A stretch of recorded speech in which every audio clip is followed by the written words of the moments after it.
Now let's talk a little bit more about the people that we're dealing with. We're dealing with people who probably are well established.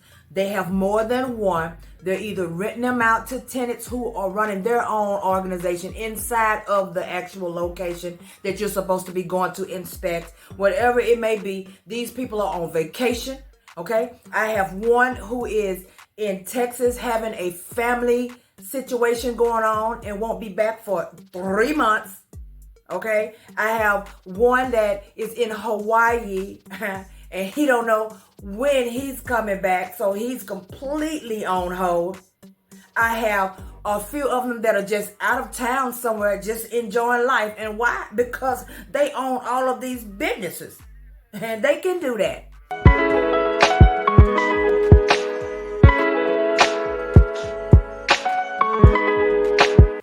If you guys are ready for the hard truth about construction inspections, then you most definitely have come to the right channel, because you know I'm bringing you the tea. I have been doing inspections now for construction for about a month, and I can tell you that it is not what I expected. I was thinking, or shall I say, reading something else into the whole actual name of it all without doing my deep dive research that I normally do. So I'm pretty sure a lot of you have been doing it too. So I'm bringing you the tea today. First thing I want to tell you is appointments, and more appointments, okay? So if you guys do not like making appointments, I can tell you from the jump, this most definitely would not be for you. Why do I say that? Because unless you've been doing construction, first off, let me ask this question. If you've been doing construction and you can actually roll up on a location without having to make an appointment, please leave a comment in the comment section. Let's talk about this, because from where I'm sitting, I have yet to be able to do that. It is most definitely going to require appointments. You will be making appointments all the time until you can get to a point where you don't have to make an appointment. And you know when that's going to be? When you quit construction. But you know what? On a serious note, let's just talk about it. So when you first start calling to make appointments, a lot of you guys already know you make appointments anyway if you're doing other type of inspections too.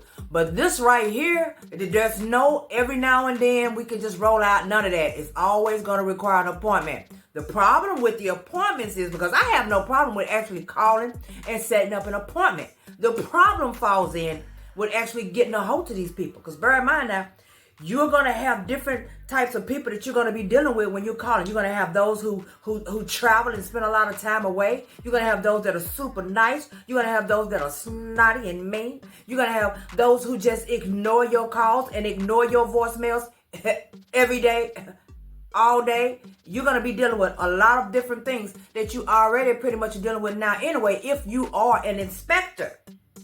But it gets a little bit more deep now, because now you have to set an appointment. There's no getting around it. There's no homes you're going to roll up on, left, right, front, back, address verification, do a roof or two, none of that. You're going to have to roll off in there and actually handle your business. And in order to do that, you're going to have an appointment. So you're going to have someone who you can talk to, who's going to actually communicate and be able to allow you to come over to these locations and get this stuff done. The next thing is the locations. Some of the locations are not what I was expecting, okay? I have done hotel, motel. I have done apartment with single family homes. I have been into condo buildings.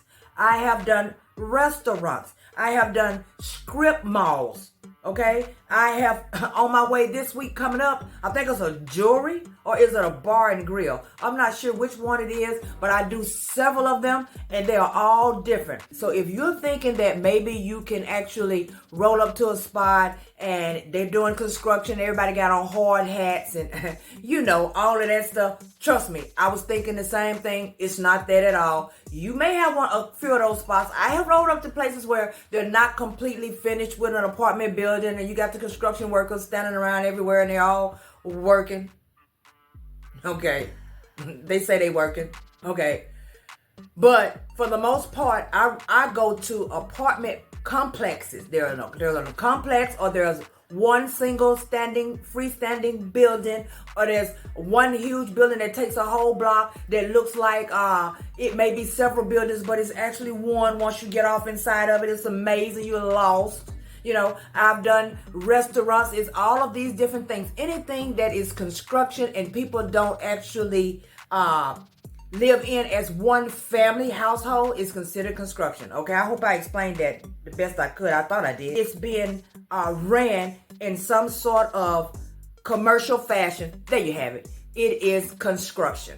So now you'll be dealing with more than one type of building. Now let's talk a little bit more about the people that we're dealing with. We're dealing with people who probably are well established. They have more than one. They're either renting them out to tenants who are running their own organization inside of the actual location that you're supposed to be going to inspect. Whatever it may be, these people are on vacation. Okay, I have one who is in Texas having a family situation going on and won't be back for 3 months. Okay, I have one that is in Hawaii and he don't know when he's coming back, so he's completely on hold. I have a few of them that are just out of town somewhere, just enjoying life. And why? Because they own all of these businesses and they can do that.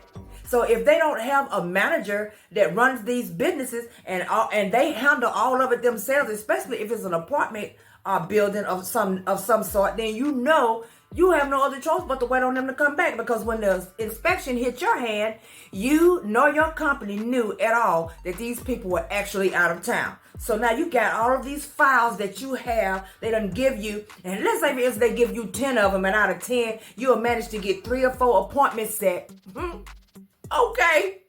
And the other 6, you chasing down, they're ignoring your voicemails, right? They're not answering. So you got to go through the little scenario, 2 phone calls and then a call to the agent. So you're doing a little thing. So I just started on that first phone call when they don't answer me, and I have to leave a voicemail. If there's an email there, I go ahead immediately and send them an email as well. Kind of low key letting them know this got to be done or but without saying the part. They get what I be saying, because now they seem to be calling me a whole lot faster. But you're supposed to make 2 phone calls to the actually insured, and then you're supposed to make a call to the agent, and so the agent can actually help you to get them on board to get the inspection done before they mess around and risk getting their insurance policy canceled. It is really a cat and mouse game, because I do a lot of chasing. But on the plus side, the pay is much, much better. Yes, it is. I can do 4, maybe 5 sometimes in a day and pull more all day. Then, but we ain't gonna go there. We ain't gonna talk about that. At least not in this video, because I got another one coming for you. But most definitely, the pay is better. That's one of the reasons why you should have more than one company under your belt. Because if you get one and they may give you 20 files at one time. You go in the system, you say you got 20 of them. You're like, ooh, snap. You already know how much money they paying for each one. You already know what it's about to be, right? So you think. By the end of the week, you maybe done made 4 appointments if you're lucky. What? And the other 16 is sitting in there while you waiting on people or waiting on the agency to help you catch these people. So while you're doing that, you need to have another business that you're already working with, done signed you another contract so that you know for sure that while you waiting on those, you got some more coming. And that's where the organization comes in. If you're not organized or you can't keep your mental state straight, it will have you overwhelmed, because now you signed up with all these different companies and you got some sitting on the back burner, some, but I did give an organizational video. If you guys didn't see it, please go back and watch that. I always got a little treat for you. It just helps you keep yourself a little bit more organized. But I just thought that I would jump on really quick and let you guys know construction is no joke. I spent a lot of time chasing people and it is no joke. And I said I would never, ever chase, but I ended up on this side of the game. So you know what? You got to take a little bit. You got to give a little bit. Just like I said, it's not for the faint at heart. If you are someone who feels like you just won't be able to handle the running and the rigmarole of doing all of this type of stuff at home, may not be for you, because you got to be able to push yourself. You got to push yourself. Every day I get up, I am actually going to work.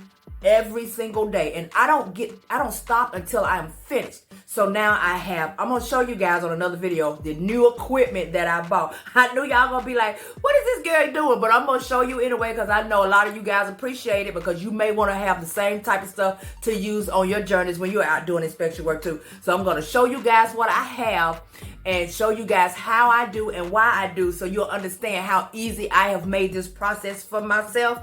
So that way, when I say I only work 3 or 4 days a week and make the money that I do, you guys will understand why.